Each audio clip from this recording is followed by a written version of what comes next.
Michael, I imagine everybody's come in today with a real spring in their step. Yeah, they're just getting in the building now, so real spring in the step. Thought we had a great performance on Saturday, which helps, and hopefully we can go again. Is it about consistency now in your performances and team performances? Yeah, I think that's the thing that we're trying to search for. It's probably the thing that every club in this league at the minute is trying to search for. Even if look at Blackpool, they've played some tough games, getting some draws, and then they get a win. I think everybody's trying to search for those, that consistency of wins, because we know it has such an impact on the league and what you can do. So yeah, I think every club is searching for that consistency, really. How do you try and find that as a head coach? I think it's difficult, because I think this league's so hard because there's so many different styles that you're playing against.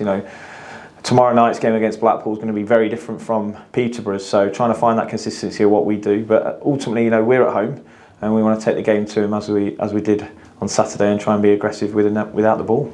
The table, a chance to move into that next group of teams, isn't it? It feels like a big night, especially when you've got everybody playing. It's one of those designated weeks. Yeah, a full schedule, if you like.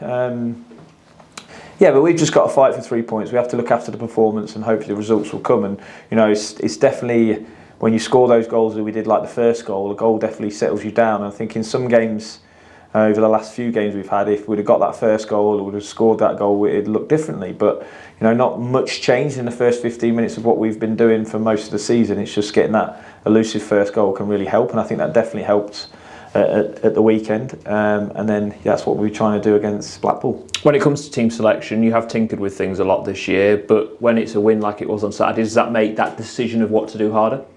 Yeah, a little bit. I think we've got to get the team selection right, whether that's sticking with the same group, whether that's tactically looking at it differently. So I'm not afraid to tinker with the group if I think this is the right thing to do, but ultimately also getting a bit of rhythm into some players is important as well. So I think it's always with one eye on the opposition, but more on ourselves. And also, the lads are coming in the building now, some of them put in a real shift. It's to see if with a physical department, whether we think they can go again against a very explosive and powerful team, which is Blackpool. And in a week like this, where you've had your win on Saturday, a game Tuesday, game Saturday, it can change so much in terms of the league table, can't it?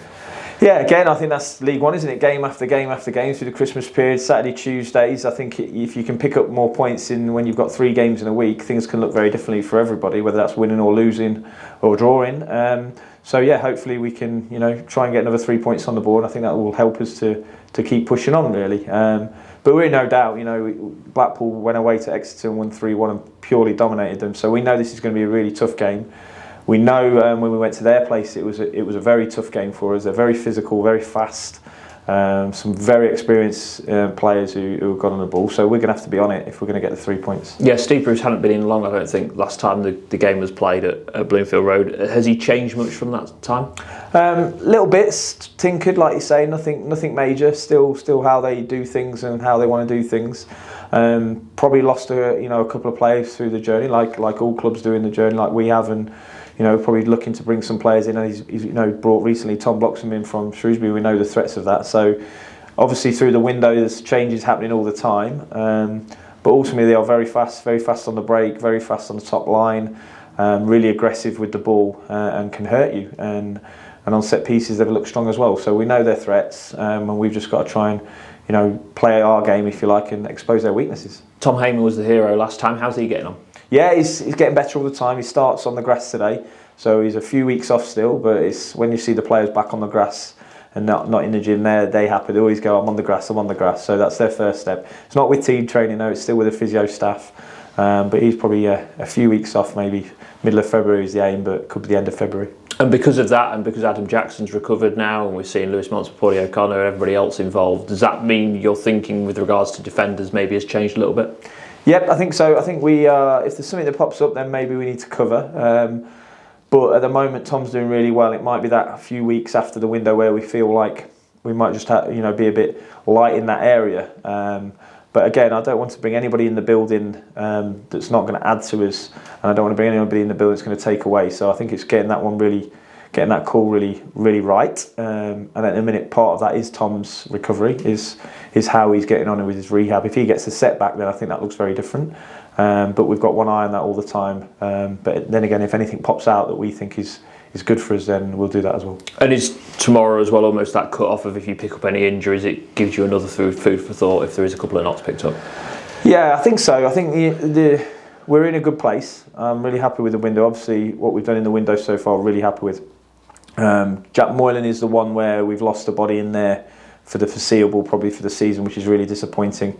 So there's probably, if we can look in that area as well. But again, like I thought, Tom Bayliss came in and was superb on Saturday, and we know his quality. So he, gives him an opportunity to do more. Hamo came on the pitch and scored. Well, he said he scored, but he scored, so that's great as well. So we've got really good strength and depth in midfield. So again, we don't need to do anything there. And as you know, Colo's come in the building, James, and is bringing that experience. So Bailey's out for a few weeks, as we know. But I think we're in a good place. We're in a good place. Like I said last, if we don't do anything else, I'll be really happy with the group. I'm really happy with moving forward with these guys. And but if there is something that we think is going to add to us and not take away, I think we're still open to that.